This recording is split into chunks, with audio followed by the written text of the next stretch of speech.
How are you? আমি বিহান, আমার এটা নতুন পেজ। সো সাকিবিয়ানদের জন্য, সাকিবের জন্য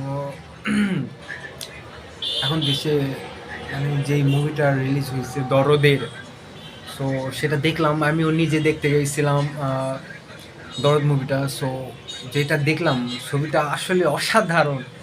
আহ, দেখতেছি সবার রিভিউটা, সাকিবের যে মুভি সেটা দেখলাম। অবশ্যই অনেক ভালো হয়েছে। সাকিব এমনিতে অনেক সুন্দর অভিনয় করে। সো আমাদের ছবিটা অনেক ভালো লেগেছে। কাহিনী, সংলাপ, অভিনয়, টিকিটটা দেখি পিছনে তো গিয়েছিল শেষে দেখে আসলাম। গিয়েছিল। অনেক সাকিবের যে পারফরমেন্স, যেই মানে এক্সট্রা একটা গ্লো, সেটা সে দেখিয়েছে। ঠিক আছে।